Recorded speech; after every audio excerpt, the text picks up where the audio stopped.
I never thought I'd be the kind of mother who hides in her son's car. But that night, as I sat alone at the kitchen table, staring at the cold plate of pasta he never touched, something in me broke. He used to tell me everything. What happened at school, which teachers he hated, even which girl he thought was kind of cute. But lately, nothing, just silence, secrets, and secrets in a house like ours.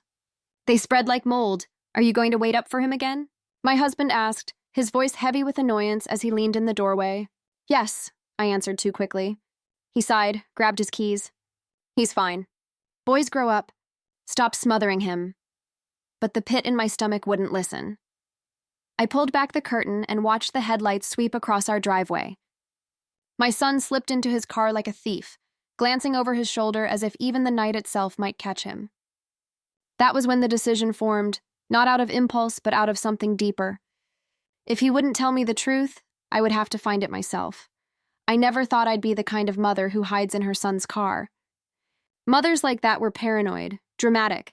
At least that's what I told myself.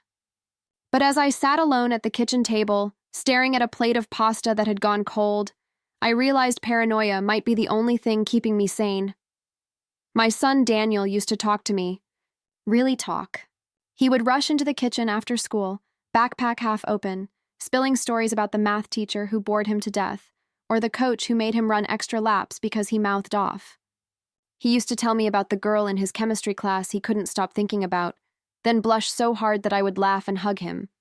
That was my boy. Open, honest, full of little cracks where I could peek in and see the truth.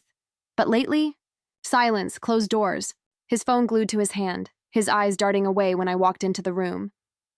And the late nights, God, the late nights. Slipping out when he thought we were asleep. Coming home after midnight with excuses that never quite fit. That night, I sat waiting. The clock on the wall ticked too loudly. Every minute scraped at my nerves. The pasta sat there like an accusation. Are you going to wait up for him again? My husband's voice came from the doorway, low and tired. He leaned on the frame, his shirt untucked, his tie loose like he had given up halfway through the effort of looking put together. Yes, I answered. Sharper than I meant. He sighed, grabbed his keys from the counter. He's fine. Boys grow up. You have to stop smothering him. I wanted to scream that boys don't grow up into strangers overnight, that mothers don't feel dread in their bones for no reason. But I stayed quiet. He wouldn't understand, or maybe he didn't want to. I turned back to the window, my hand pulling at the curtain just enough to see outside. Our driveway was swallowed by shadows, but the faint hum of an engine told me everything I needed to know. A moment later, Daniel appeared. He was moving quickly, shoulders hunched, head down, glancing around like even the dark might be watching.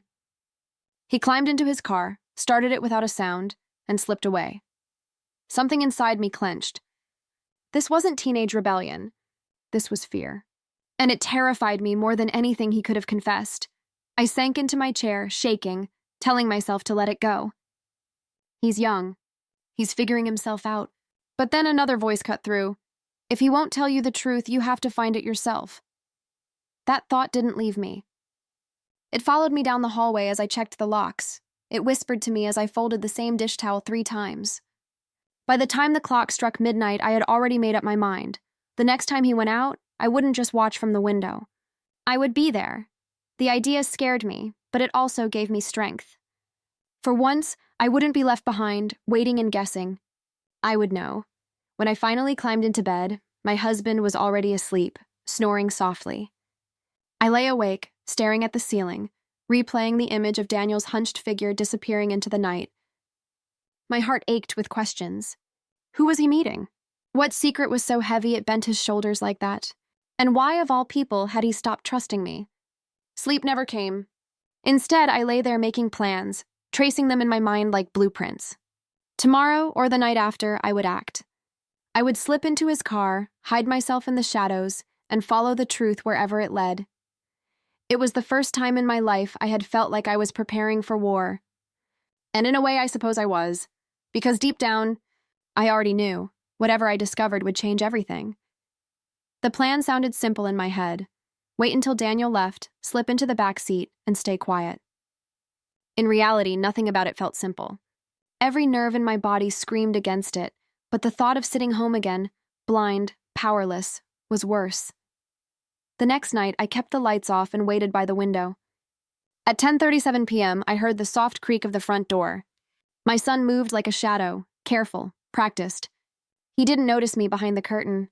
I gave him a full minute before I slipped out myself, barefoot on the grass so the gravel wouldn't betray me. The car was unlocked. That small fact almost broke me. My boy, who used to triple-check the deadbolt, didn't even care if someone could crawl inside. And that's exactly what I did. I eased into the back seat, crouching low. The smell hit me first. His cologne, faint but sharp, mixed with fast food wrappers and the leather I had chosen when we bought the car together. My knees pressed into the floor, my cheek against the seat. Already my breath sounded too loud, too risky. The driver's door opened and Daniel slid in. My chest tightened. I could see the outline of his shoulders, the familiar curve of his jaw in the glow of the dashboard. For a fleeting moment, I almost revealed myself. I wanted to tap him on the shoulder, demand answers, force honesty out of him. But the fear of losing him, really losing him, kept me quiet. He started the engine, and the car came alive. The vibration rattled through me. My body swayed as we pulled out of the driveway. Streetlights flashed above, strobing the interior. Every turn of the wheel pushed me deeper into dread. He drove with purpose, not like a teenager wandering. His phone buzzed twice on the seat beside him. He didn't pick it up, but I saw his jaw tighten. Whoever was waiting for him, it wasn't a friend with harmless gossip. The city thinned as we drove, houses fading into warehouses, sidewalks into cracked asphalt. I recognized none of it. My stomach clenched. What was my boy doing in these places? Finally, he slowed and pulled to the curb. I held my breath, certain this was it, that I would finally see the face behind the secrets. The passenger door opened, and that's when my world cracked open. It wasn't a girl. It wasn't one of his friends from school. It wasn't even a stranger. It was someone I knew. Someone who should never have been there. My brother-in-law, Mark, my husband's brother. I nearly gasped aloud, but I bit my hand until I tasted blood. Mark's voice filled the car, low, commanding. "Got it?" he asked. Daniel nodded quickly, fumbling for something in his backpack. I couldn't see what it was, but the way his hands shook made me sick. Mark chuckled, a dark, humorless sound. "Relax, you're doing fine. This is nothing compared to what's coming." The words sliced through me. What did he mean, what's coming? Why was my son involved in anything with him? The car lurched forward again, now carrying not just secrets but danger in the front seat. I shrank lower, fighting the urge to scream, to claw at the doors and drag Daniel out right then and there. But if I did, I'd lose the chance to understand. As the city blurred past, I realized two terrifying truths. My son wasn't just hiding typical teenage rebellion, and the man leading him into it was family. The air in the car felt heavier with every mile, pressing down on me, suffocating me. My nails dug into the upholstery as I listened, every word between them a knife twisting deeper. And yet I stayed silent. Because the moment I spoke, everything would change. I couldn't believe what I was seeing. Out of all the people in the world, it had to be Mark, my husband's brother. The man who drank too much at family gatherings, who told stories that never added up, whose smile never quite reached his eyes. I had always kept Daniel away from him, or so I thought. And now here he was, sitting right beside my son like he belonged there. "Got it?" Mark asked again, his voice sharp, impatient. Daniel fumbled with his backpack and pulled out a small brown envelope. My stomach lurched. It looked heavy, stuffed. Money, documents. Drugs? I couldn't tell. "Good," Mark said, snatching it from him. He thumbed through the contents with a grin, then stuffed it into his jacket pocket. "See? Easy, nothing to worry about." "I don't know, Uncle Mark," Daniel muttered, his hands tight on the wheel. "This doesn't feel right." I pressed my lips together to keep from crying out. My son's voice trembled. He wasn't a willing partner in this. He was scared. "Don't be dramatic," Mark said, leaning back casually as if they were on some joyride. "You're doing your old man a favor." My heart stopped. "Your old man? Did Mark mean my husband?" "No, he wouldn't. He couldn't." Daniel shook his head. "Dad doesn't even know I'm here." Mark's chuckle filled the car. "You think so?" I froze. The air felt thin, poisoned. What if my husband did know? What if the secrecy in our house wasn't just Daniel's? Daniel tightened his grip on the steering wheel. I don't want to keep doing this. Mark's smile dropped. His tone sharpened like a knife. You don't get to want. You just do. Family takes care of family, remember? If you back out now, you'll make us all look weak. Is that what you want? To shame your father? To shame me? My son flinched. That single movement shattered me. I wanted to scream, to leap over the seat and claw at Mark until he left my boy alone. But I couldn't, not yet. My instincts screamed to wait, to hear more. I needed the whole truth, not just fragments. The car slowed again, turning into a deserted parking lot. Graffiti smeared the walls of an abandoned building. Trash skittered across the cracked pavement. This was no place for my child. Pull over there, Mark ordered. Daniel obeyed. The car rolled to a stop. My heart pounded so loud I was sure they could hear it. Headlights appeared in the distance, another car approaching. It slid into the lot, its engine low and menacing. 2 men stepped out, strangers, hard faces. One carried a duffel bag. Stay cool, Mark muttered. This'll be quick. I dug my nails into the seat.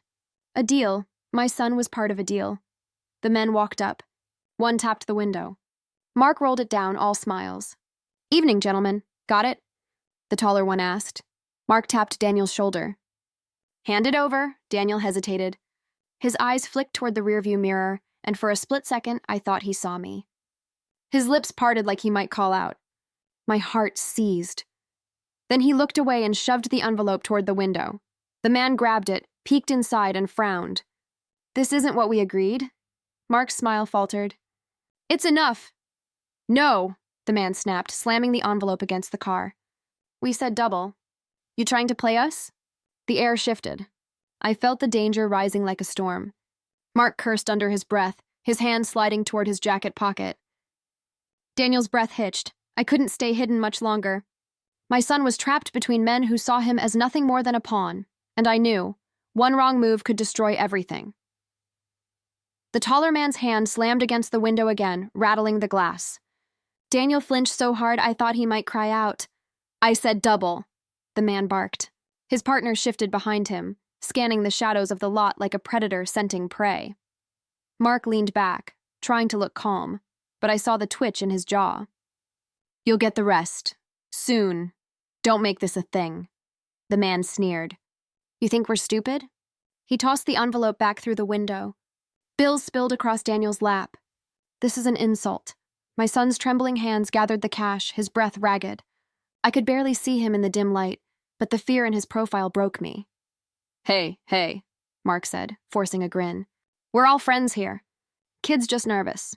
First time doing business, the man's eyes narrowed. You brought a child? Daniel's voice cracked. I'm not... He stopped, swallowed hard. I pressed myself against the seat, my whole body aching to leap forward, to drag him out. But if I moved now, if I revealed myself too soon, would they panic? Would they hurt him? Look, Mark said, lowering his voice. The boy's family. He's solid. He'll deliver. No. The man stepped closer, his face now inches from Daniel's. He's a liability. You don't bring children into this. The silence stretched. Even the wind outside seemed to hold its breath. And then the shorter man, stocky, mean eyes, reached for the car door handle. That was it. My body moved before my mind could stop it. The door behind him burst open, and I was out, standing under the sickly glow of the parking lot lamp. Get away from my son. All 3 men froze. Daniel's head whipped around, his eyes wide, mouth open. Mom? Mark's face drained of color. What the hell? The shorter man recovered first, sneering. Who's this?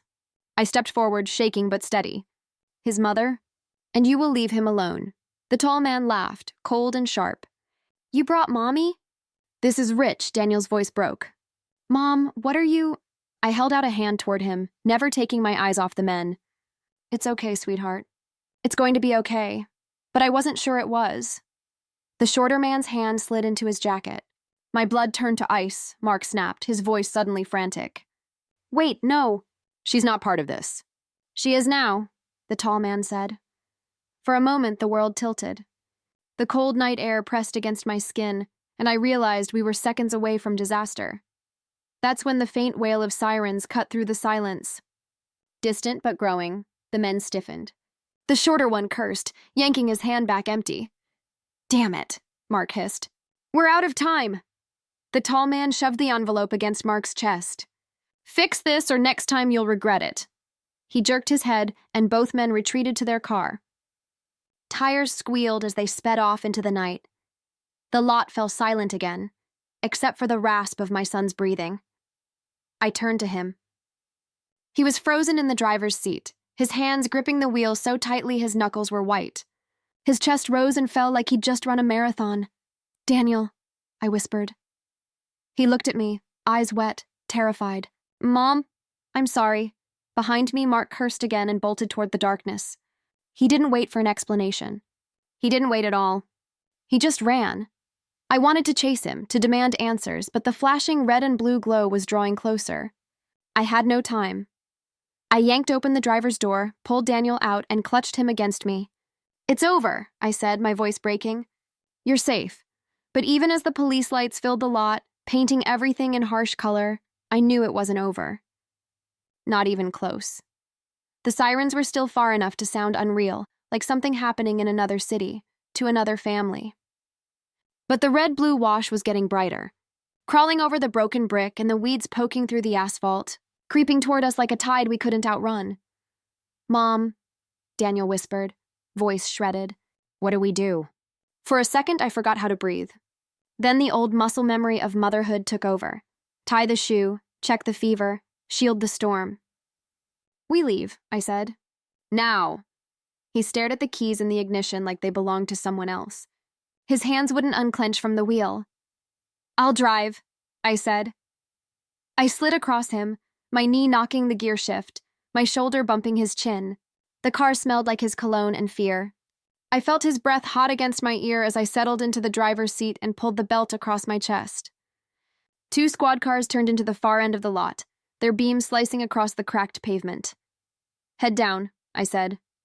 "Don't look at them." He ducked, pressing his forehead to his forearms. I put the car in reverse, eased off the brake, and let us roll back into a strip of shadow. I didn't gun it. I didn't panic. I let the darkness take us, and then, when the patrol cars angled toward the place where the other men had been, I pulled forward slow and steady, as if we belonged anywhere but here. We reached the exit. A cone of light scraped our hood. For one breathless heartbeat, I thought we were caught. Then the beam swung away. We slipped onto the street. I made the first right, then another. My fingers ached from the wheel. The sirens echoed behind us, bouncing between buildings like ghosts who hadn't chosen a house yet. I drove until the warehouses gave way to a strip of tire shops and shuttered diners, until the lights were honest again and the streets remembered how to be streets. "Talk to me," I said, when my pulse finally remembered a slower drum. "Are you hurt?" He shook his head without lifting it. "No. Are you going to throw up?" "I don't know." Open the window, he obeyed. Cold air cut through the heat in the car, stinging my eyes awake. I watched his reflection in the side mirror, the boy who used to bring me dandelions from the yard now shaking apart in the passenger seat. "Why him?" I asked, and even I could hear the danger curling under my voice. "Why Mark?" He flinched at the name. He said he needed help. He said it was for Dad. "For your father?" The world tilted. I gripped the wheel harder. "What does that mean?"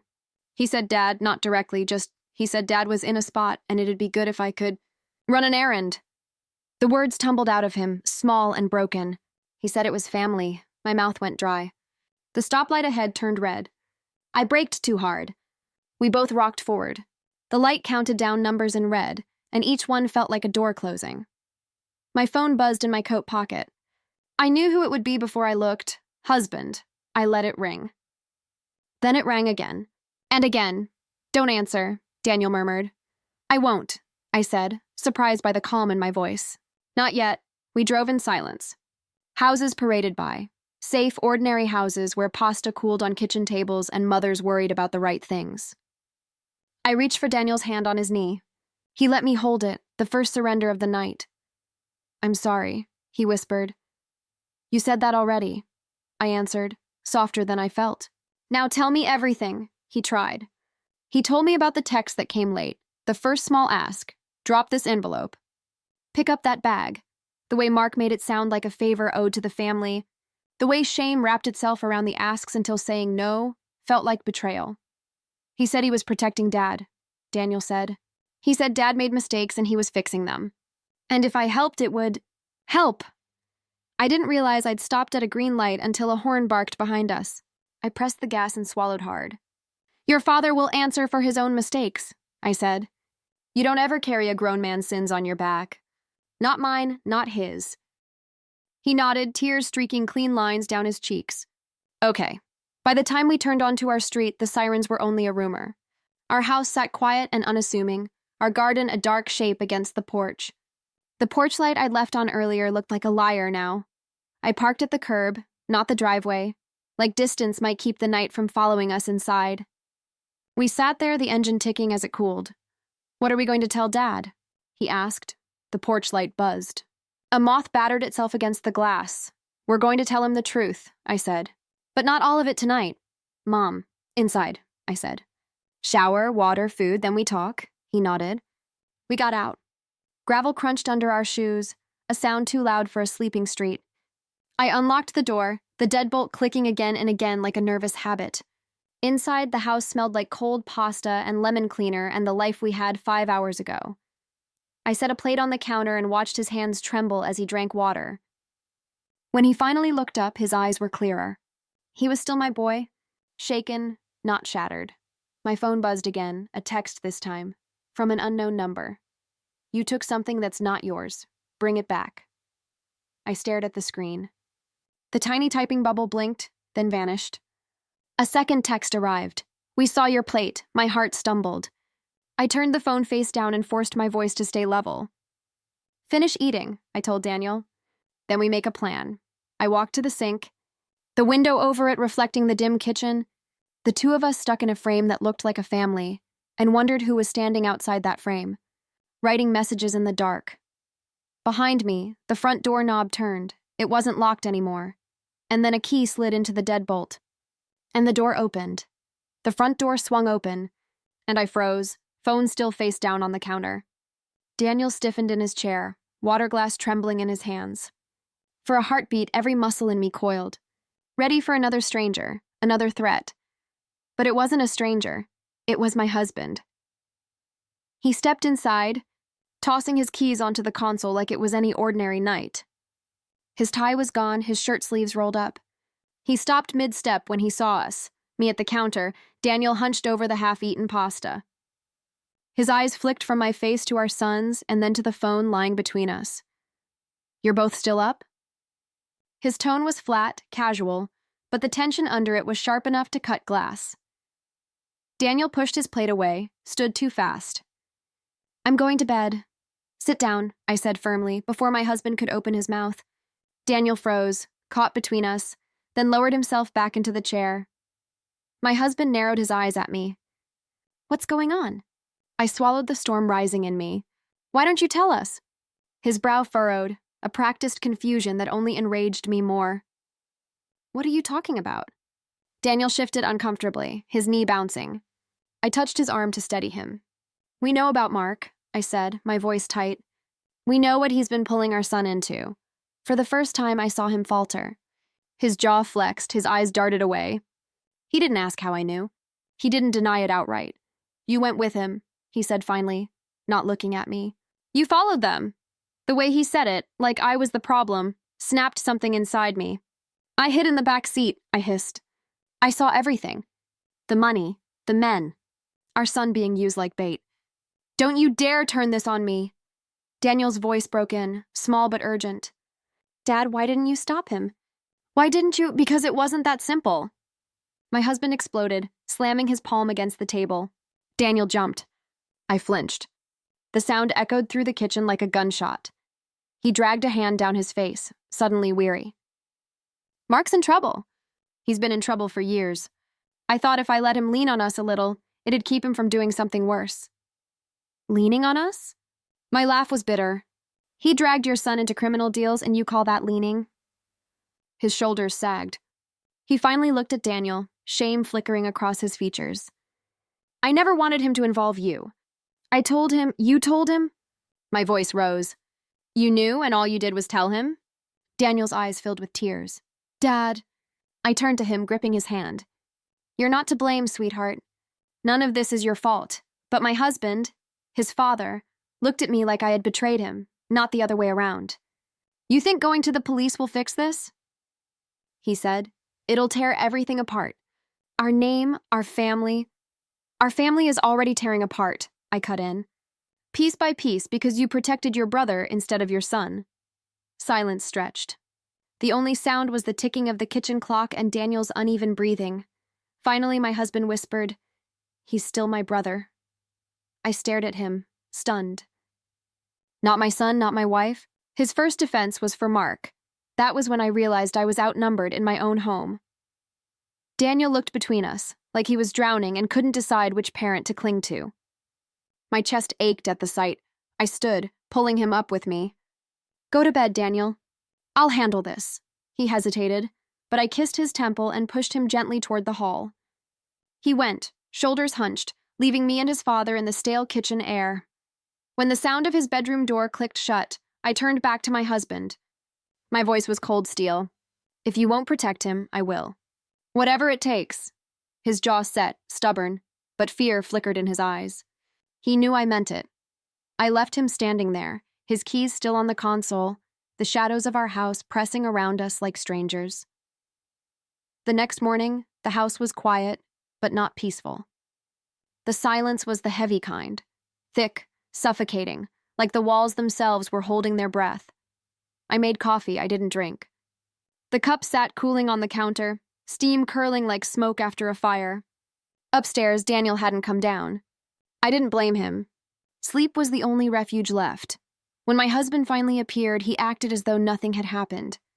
He buttoned his shirt, smoothed his collar, and asked, You driving Daniel to school today? His voice was light, casual, but his eyes didn't meet mine. I set the coffee down too hard, spilling some onto the counter. School after last night? After what you let your brother do? His jaw tightened, but he didn't flinch. I said I didn't want him involved. Mark went too far. Went too far? My voice cracked sharp. You knew, and you let him circle our son like a vulture. That's not too far, that's betrayal. He glared at me. Don't you dare lecture me about loyalty. He's my brother. You couldn't just what? Cut him off? Tell him no? Protect your family. I stepped closer, my hands trembling. You chose him over me. Over your son. His silence was worse than shouting. He didn't deny it. He just looked at me like I was unreasonable, like I'd broken some unspoken code. The sound of footsteps interrupted us. Daniel stood at the bottom of the stairs, pale and tired, listening. His voice was barely a whisper. Is it true, Dad? You knew? My husband's face shifted, anger first, then shame, then the mask of control again. It's complicated, son. No, Daniel said, stronger this time. It's not, he turned to me. I thought maybe Dad didn't know. That it was just Uncle Mark, but you knew? His voice cracked. You let him? I reached for him, but he stepped back. His eyes brimmed with tears, but his anger burned brighter. You put me in danger, he said to his father. You didn't care what happened to me as long as Uncle Mark got what he wanted. My husband tried to soften his tone. Daniel, it wasn't like that. I was trying to keep things under control. Control? Daniel laughed bitterly. You don't control anything. You just look the other way. The words hung between them like shards of glass. I finally spoke, low but firm. Daniel's right. This ends now. We can't keep this secret. My husband's head snapped toward me. What are you saying? I'm saying I'll go to the police. His face hardened, all the shame gone. You'd destroy our family? Drag our name through the mud? Do you know what that would do to us? I stepped closer, unafraid. Our family is already destroyed if we protect a criminal and sacrifice our son. Daniel's voice wavered. Mom, I looked at him. Sweetheart, it's the only way. We can't let Uncle Mark control us. Not anymore. My husband's hands balled into fists at his sides. If you do this, you'll regret it. The threat was quiet, but it landed heavy. For the first time, I saw the line drawn clear. Me and Daniel on one side, him and Mark on the other. Daniel moved to stand beside me, his shoulder brushing mine. His choice was silent but certain. I met my husband's stare. Then I'll regret it. but I won't regret protecting my son. For a moment, none of us moved. The clock ticked, a bird chirped outside, and the world dared to pretend it was normal. Then Daniel spoke, his voice shaking but brave. "I'm not afraid anymore. If Uncle Mark wants me, he'll have to go through both of us." My husband's face darkened, but he said nothing. He grabbed his jacket, slammed the door, and left. The silence that followed wasn't suffocating this time. It was sharp, painful, but clear. For the first time, I understood. The fight wasn't just with Mark anymore. It was with my own husband. I didn't sleep that night. Every creak of the house felt like Mark's footsteps. Every brush of the wind sounded like my husband's car pulling back into the driveway. I lay awake staring at the ceiling, replaying Daniel's trembling voice, his broken trust, his brave choice to stand beside me. By dawn, I knew waiting wasn't an option anymore. If the men in that parking lot had our license plate, then danger was already circling us. If my husband wouldn't protect our son, I would. Even if it meant crossing a line I could never uncross. I waited until Daniel was at school. Yes, I drove him myself, though every fiber in me wanted to keep him home, hidden. "We'll be okay," I told him at drop-off. "I'll take care of it." He gave me a searching look, like he knew I was planning something I hadn't confessed. When I returned home, the silence pressed heavy, but it also gave me freedom. My husband was at work, Mark. Who knew where Mark was? But I knew one place I could start. His garage. Mark's workshop sat 2 streets over, behind his sagging duplex. I'd been there only once before, years ago, when he asked us to help him move a rusting fridge. Even then, the place had reeked of secrets. Tools scattered, receipts crumpled, papers shoved into drawers as if hiding from daylight. My hands shook as I parked a block away. I pulled my hood up, hoping the morning shadows would swallow me. My feet crunched gravel as I circled to the back door, the one I remembered sticking in its frame. It still stuck. A hard shove with my shoulder and I was inside. The smell hit me first. Motor oil, stale beer, something chemical. The dim light through the cracked blinds made the mess look alive, shadows stretching over boxes and bags. I moved quickly, though every step thudded too loud in my ears. Drawers, cabinets, shelves. At first only junk, wrenches, receipts, old bills. Then, under a stack of magazines, I found it. A ledger. Pages filled with names, dates, numbers scrawled in Mark's uneven handwriting. Transactions, some small, some frighteningly large. And at the bottom of one page, Daniel. Next to his name, a dollar amount. My breath caught. He wasn't just using my son, he was recording it. My boy was a line item in his corruption. I stuffed the ledger into my bag, heart pounding. That's when I saw it. A family photo tacked crookedly to the wall. An old barbecue, all of us smiling with sunburned cheeks. My husband's arm around Mark, Daniel perched on my lap with a popsicle in hand. The photo was faded, but fresh dust coated the glass, like even the past was ashamed to be here. I turned away, bile rising. Footsteps outside. My body froze. The scrape of boots on gravel, the rattle of keys. I darted behind a stack of boxes, crouching low. The door creaked open. "Damn thing," Mark muttered, shoving it with his shoulder like I had. His silhouette loomed in the doorway. He stomped inside, humming off key. My heart hammered against my ribs so hard I thought it would betray me. He moved deeper into the garage, tossing his jacket onto a chair, opening the fridge. The hiss of a beer can cracked the silence. I inched backward, careful, clutching the ledger to my chest.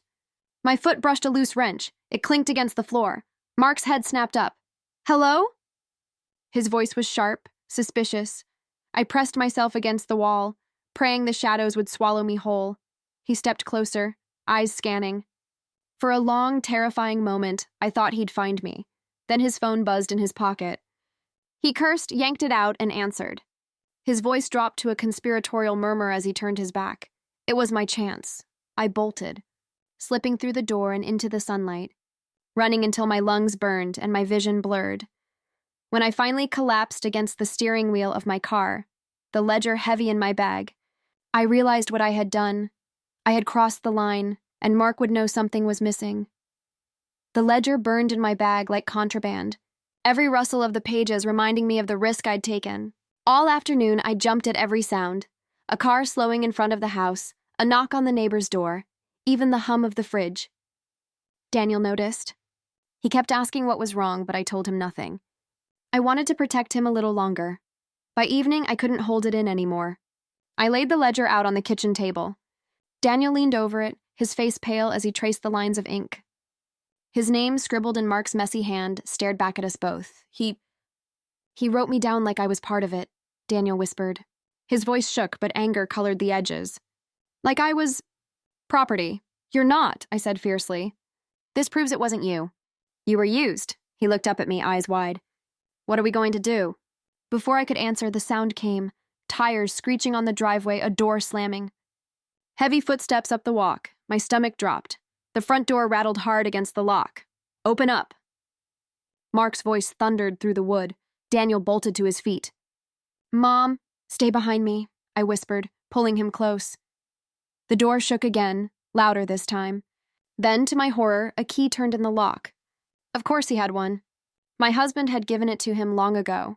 The door flew open, slamming against the wall. Mark stormed inside, his face red, sweat glistening on his forehead. His eyes locked on me, then on the ledger spread across the table. You, he growled, jabbing a finger at me. You went through my things. Daniel stepped forward, his voice unsteady but brave. You dragged me into this. You used me, Mark sneered. I gave you responsibility.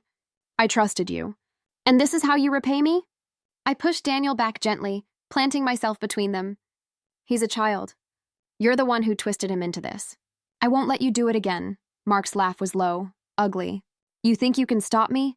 You think anyone will believe you over me? You're just some housewife with too much imagination. I lifted the ledger, shaking it at him. This isn't imagination. This is evidence, names, numbers, payments, and your handwriting all over it. For the first time, doubt flickered in his eyes. His bluster cracked. He lunged forward, but I pulled the book close to my chest. Touch her and I swear, Daniel shouted, his fists clenched. The words froze Mark in place. He stared at Daniel, then let out a slow, bitter laugh. So that's how it is. Mother and son against their own blood. The sound of voices outside caught us all off guard. Neighbors drawn by the shouting. A porch light flicked on across the street. Another door opened. Mark's head snapped toward the window. His temper flared hotter. You think you're clever, don't you? Dragging everyone into this. You'll ruin us all. No, I said, my voice steady now. You ruined yourself the moment you put my son in danger. The front door banged again. This time not from Mark, but from the police. Someone must have called them. Police, open up. Mark's face went white. He glanced at the ledger in my arms, then at the door. For 1 second, I thought he'd try to run. Instead, he turned on me with a snarl. This isn't over, he spat. You've started something you can't finish. But when the officers pushed inside, guns drawn, it was over, at least for him. They barked orders, forcing him to the ground, cuffing his wrists as he cursed and kicked. Daniel clung to my side, shaking. His breath came in short, panicked bursts, but his eyes never left his uncle being dragged away. One of the officers glanced at me. Ma'am, you're safe now. Safe. The word felt hollow. Nothing about this felt safe. Not with my husband still out there.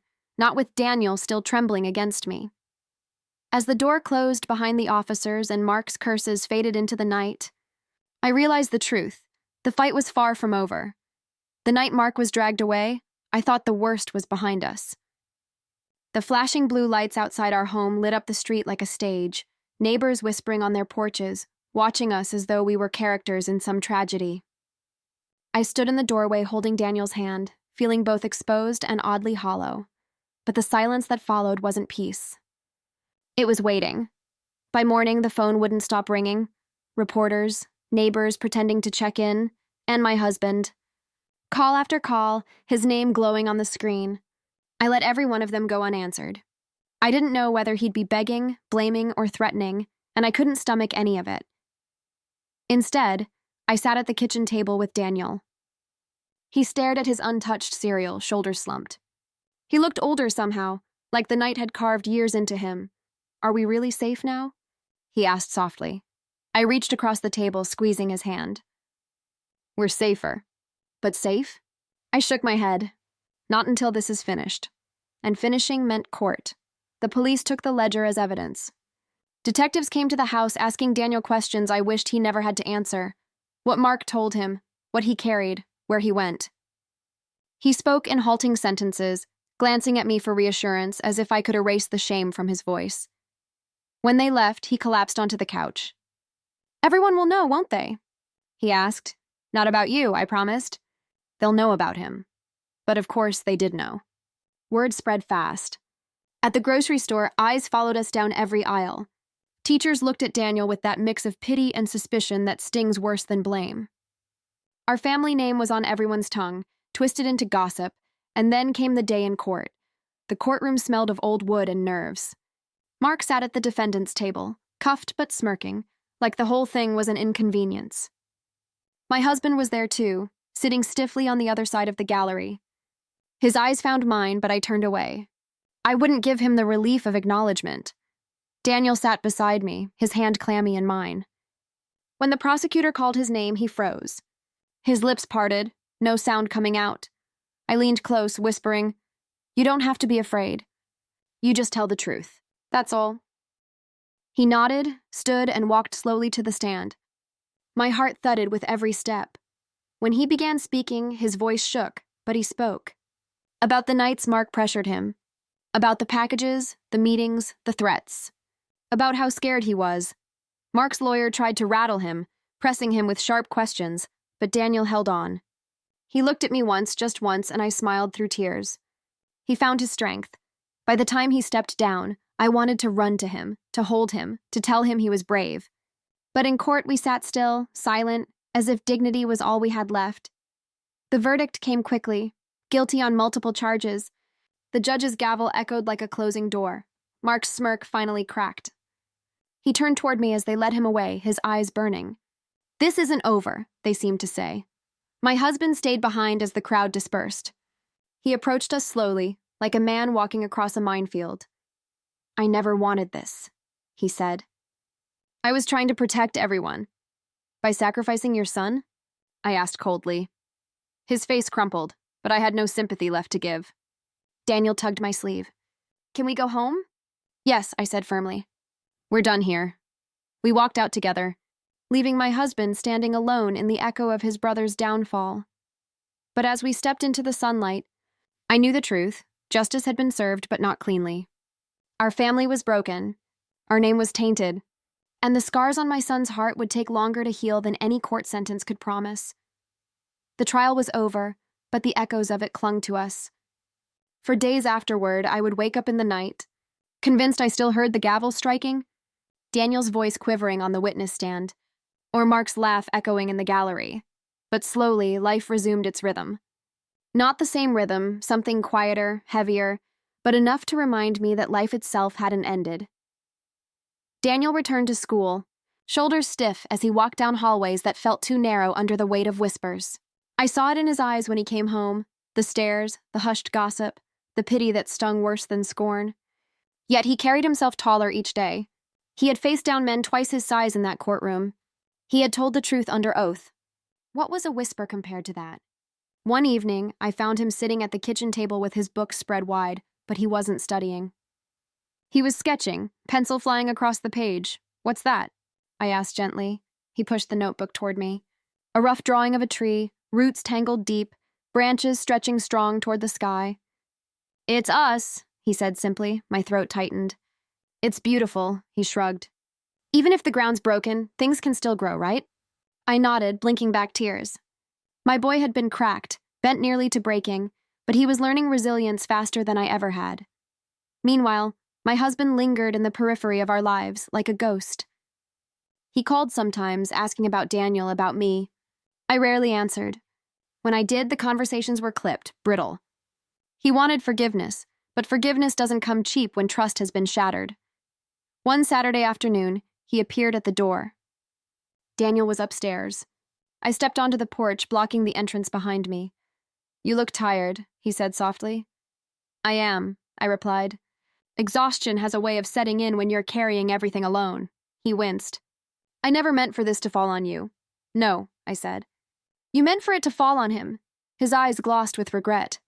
"I made mistakes. I thought protecting my brother meant protecting the family.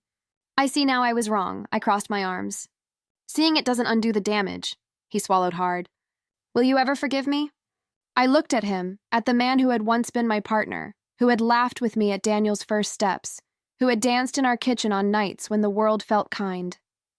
I searched for that man, but all I saw was someone who had chosen loyalty to blood over love for his child. I don't know, I said truthfully. Forgiveness isn't just words. It's change. And you haven't changed yet. His shoulders slumped. He nodded, turned, and walked away. For once, I didn't watch him go with longing or anger. I just let him fade into the distance, the way shadows do at dusk. Later that night, Daniel came downstairs and sat beside me on the couch. We didn't need words. He leaned against me, his head on my shoulder, and we watched the flicker of the TV without hearing a single sound. For the first time in months, I felt something close to peace. Not because everything was fixed, it wasn't. The fractures in our family still ran deep. But because Daniel was here, safe, growing, learning. Because I had chosen to fight, and he had found his voice. Verdict day had been the end for Mark. But for us, it was a beginning. The beginning of a new family. Reshaped by fire. Transformed not by what was lost, but by what we refused to surrender. Dignity. Truth and each other. Spring came late that year. The frost clung stubbornly to the ground, as if even the earth itself was reluctant to move forward. I felt the same way, caught between what had been and what was supposed to come next. One morning, I stepped into the garden. It had been months since I'd touched it. The flower beds were overrun with weeds, the soil cracked and dry. Once, this garden had been my refuge, a place where I measured seasons by blooms instead of by court dates or betrayals. Now it looked like a graveyard of neglect. I knelt in the dirt, pulling weeds with raw fingers. Each root came free with a satisfying snap, each handful tossed aside like something poisonous. The sun rose higher, warming the back of my neck. My hands ached, but the ache was good. It reminded me I was still alive, still capable of shaping something new. After a while, I heard footsteps crunch across the yard. Daniel appeared, taller than I remembered, a shadow stretched long in the morning light. He carried a small tray of seedlings, their leaves trembling in the breeze. "Thought you could use these," he said, setting them beside me. I smiled, wiping dirt across my cheek. "Where did you get them?" "School project," he said. "Figured they'd be better off here than in my room." Together we knelt in the soil. We worked in silence at first, hands moving in rhythm, digging, planting, covering roots with earth. It was clumsy, messy, but it felt right. Finally, Daniel spoke. "Do you think it'll ever feel normal again?" I paused, pressing the soil firm around a stem. "No," I admitted. "But maybe it doesn't have to. Maybe we don't need normal. Maybe we just need growth." He considered that, then nodded slowly. "Like the tree I drew." "Yes," I said softly. "Exactly like that." We finished planting, and I leaned back on my heels, wiping sweat from my brow. The garden looked far from perfect, patchy, uneven, but it was alive again. And so were we. Later, as we sat on the porch steps with dirt under our nails, I let myself breathe fully for the first time in months.